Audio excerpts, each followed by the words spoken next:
Hello ladies and gentlemen, and welcome back to another X and Y Wi-Fi battle. I've been trying to get these in the mix, like as far as like between the Paper Mario uploads.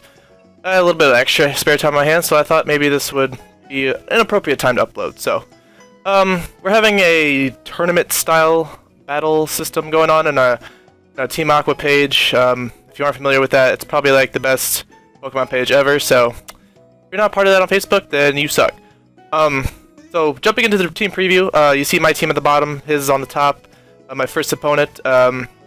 Threats I see are obviously the Staraptor and the Venomoth, as they could both just do shit tons of damage, and they're rapid spin on the Starmie, so I'm gonna jump into this battle right away. Not gonna play any games. I'm gonna lead off with Klefki, just to be safe, you know, just get up some hazards, spread some status, so he throws in that Togekiss, and I'm like, I'm gonna scout, so popping up the substitute just to see, you know, whether he carries a Fire Blast, Flamethrower, if he's a Nasty Plot, you know, just pretty much scouting his set, because obviously it's the safe play to do, and that's what I do. So he does carry the Fire Blast.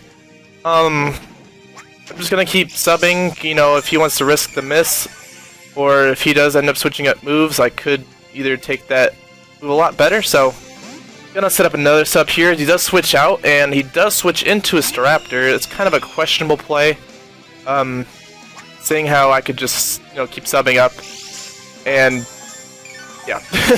So I didn't see the Intimidate, so I'm assuming he's Reckless, and with that I'm just gonna give him a nice Paralysis, you know, assuming that since most Staraptors are Choice Scarfed, he does have that Choice Scarf equipped, so didn't want to play any games, and he does surprise me with the Whirlwind. I must say that did interrupt the strategy quite a lot. So, Garchomp coming out, just wanted to go for the Iron Head, maybe do some para flinching, but he doesn't get the para, nor does he get the flinch, and he's gonna give me a nice critical hit to the face with that double edge there. So, sorry.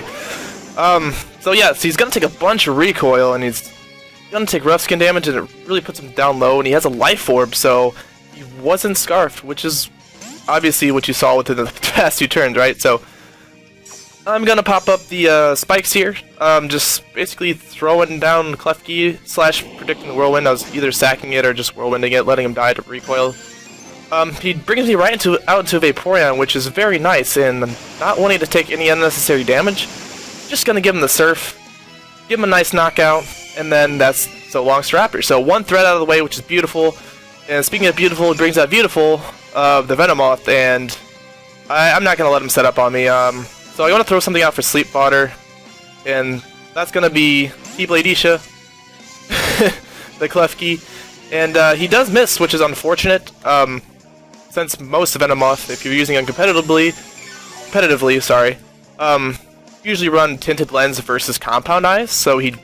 Or Shield Dust. I'm assuming Compound Eyes is like his hidden ability. So he does miss out on that Sleep Powder, which is very unfortunate, allowing me to get a free substitute into whatever he wants to throw my way. Or if he wants to risk another Sleep Powder, that would be his choice. So basically here, I'm just going to go for another layer of spikes. No point in not doing so. I don't have any Stealth Rockers. I didn't want to breed anything. It's just too much trouble. I'm going to wait for Pokebank to come out, because then I'm going to have a plethora of other options to use. So when that does happen, that's when you're probably gonna see a little bit more play styles from me. I do have a bunch of EV stuff. This is just a team I threw together just to test everything out. This is a new Klefki. I had to rebreed for better IVs. As you can tell, my HP is a lot better than the other one. So, seeing how, yeah, back to the game. Saw comes in now after he does the Volt Switch to break the sub, and I do get the pair hacks, which is very, very hacksy. You know, it does go in my favor. If I didn't get hacks, he probably would have KO'd me, because as you will see, he does carry the Earthquake, as you'll see in like 3 seconds. So, or not this turn, but next turn. But you know how Socks are. They usually carry like Ice Punch, Earthquake, Close Combat, and I'm pretty sure he's Scarfed. So since I have that free sub because of those pair hacks, I'm gonna get a free sub and a free layer of spikes. So now I have 3 layers of spikes on the field.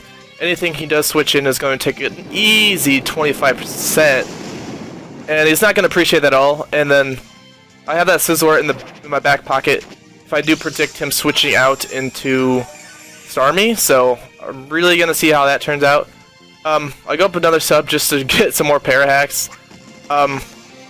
I don't know why I didn't switch into Vaporeon earlier, knowing that he was choice locked. But honestly, at the same time, I just wanted to be a dick and try to get some para hacks. So, seeing how this is not gonna go in my favor if I keep subbing and stuff, I'm just gonna throw away Klefki, tuck it in my other pocket so I can use him as death fodder later. And then this will be an opportune moment to bring in Scizor, either dish out some damage, do some U-turning shenanigans, maybe just predict a switch. But he stays in, which is really weird. I didn't really expect that. I didn't really understand that. But again, you know, hindsight's 50-50. He probably just wanted to fodder it off since it was paralyzed and choice scarfed. Understandable. So I'm gonna U-turn straight into Vaporeon, just to take the Earthquake. And as you can tell, it's gonna take that quite nicely. Get some nice leftover recovery, and pretty much toxic something on the switch. He could have sent in. I was expecting him to switch in something Venomoth, so I went for the Wish here.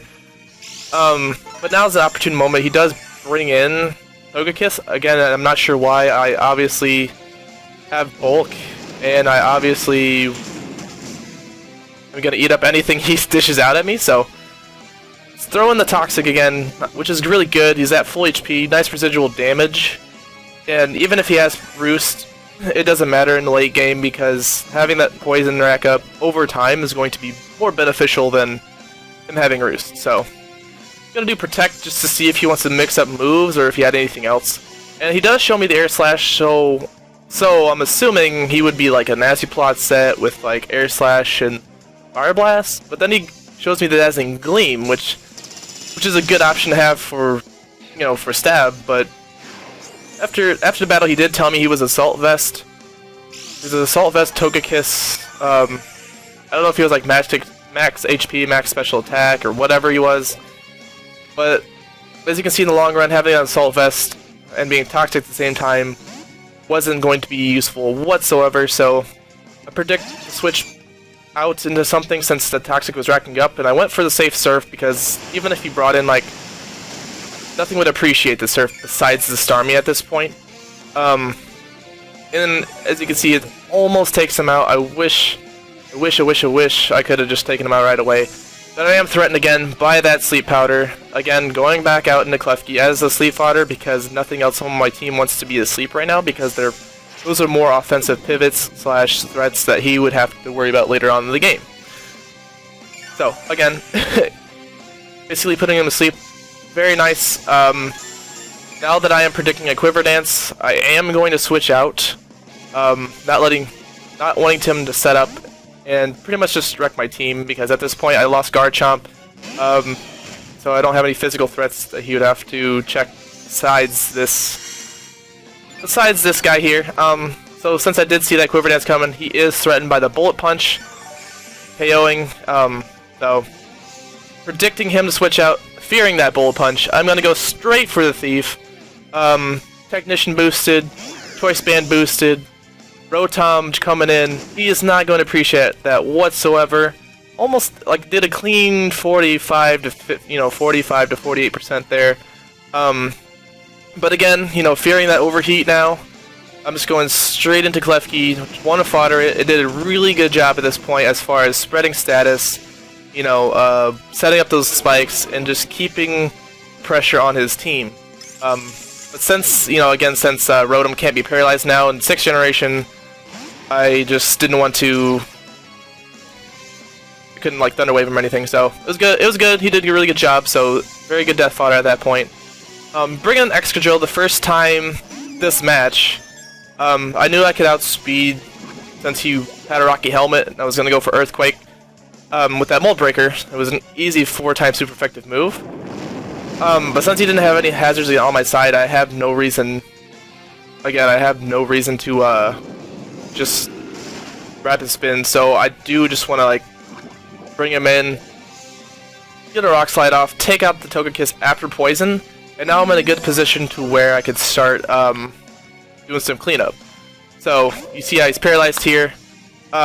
He's not going to appreciate it. Obviously, any move I want to do, even like Rock Slide if it hit, would knock out this Sock. So, again, that Klefki doing its job, you know, setting up the hazards and just setting up the subs, just really putting the pressure on his team and just letting him know that, hey, Klefki is a pain in the ass if you don't have anything to check it or deal with it.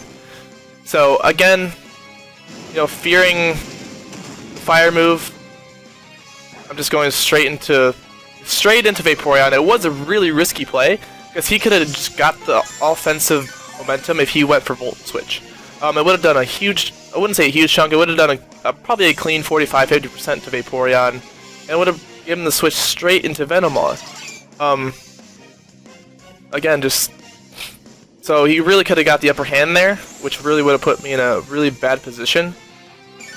But at the same time, you know, if he didn't go for Overheat, he would have died by Earthquake. The only reason I did switch out there, because since I wasn't paying attention during the match, you know, Hyde said again 50-50, I thought he was Choice Scarf, so I switched out, fearing that Overheat, when I could have easily stayed in and just Earthquaked it. I could have easily just cleaned up at that point, but again, since I misplayed, and he also misplayed, we're back at this point here.